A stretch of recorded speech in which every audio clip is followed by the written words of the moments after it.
Halo, perkenalkan saya sedang kementerian pekerjaan umum, tepatnya di pengelolaan barang dan jasa.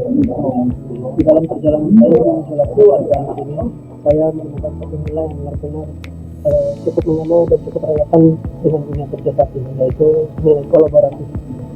Yang saya pahami, nilai ini bukan hanya cuma soal kerja bareng, tapi juga bagaimana kita bisa menyatukan ide, saling bantu dan saling percaya untuk mencapai tujuan bersama.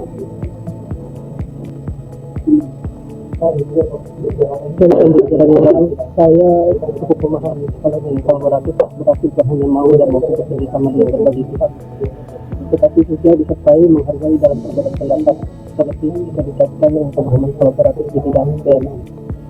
Ini termasuk yang krusial karena pengelolaan aset negara itu melibatkan banyak unit, sehingga semuanya harus menyambung dan selaras. Tanpa kolaborasi, prosesnya bisa berantakan atau malah memakan waktu yang lebih lama. Makna kolaboratif di sini saya bagi menjadi 4. Yang pertama adalah sinergi, yaitu menggabungkan keahlian, sumber daya, dan perspektif yang berbeda untuk menciptakan hasil yang baik. Lalu kedua ada keterbukaan, yaitu menerima ide dan masukan dari berbagai pihak tanpa prasangka.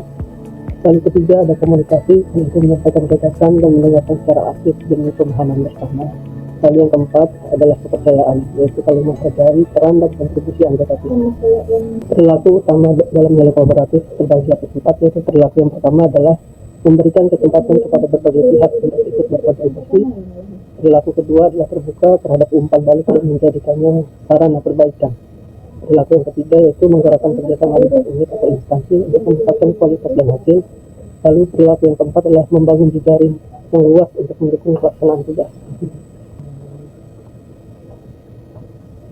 Contoh penerapan nilai kolaboratif di lingkungan kerja antara lain, yang pertama adalah seperti berkoordinasi rutin antar unit pada BNN, lalu dengan unit teknis, lalu dengan pihak-pihak eksternal untuk pembicaraan penghapusan atau alih status dalam barang milik negara. Terus yang kedua, saling berbagi informasi dan data antar bagian untuk meminimalisir kesalahan dalam pelaporan.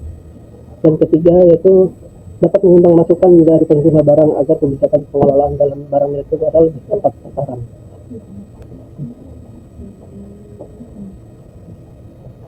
Saya menyadari bahwa kolaborasi yang baik itu lahir tidak hanya dari komunikasi yang terbuka saja, tetapi juga dengan saling percaya dan mau turun tangan membantu, meskipun tugas tersebut bukan tugas fungsi pokok utama kita. Tetapi dalam pengalaman kerja saya melihat sendiri bagaimana koordinasi yang lancar membuat masalah teknis bisa semakin cepat terselesaikan, sementara dengan koordinasi yang kurang harmonis dan kolaboratif, masalah kecil pun bisa menjadi rumit. Ini jadi pengingat saya untuk terus menjaga komunikasi dan koneksi yang positif dengan semua rekan kerja.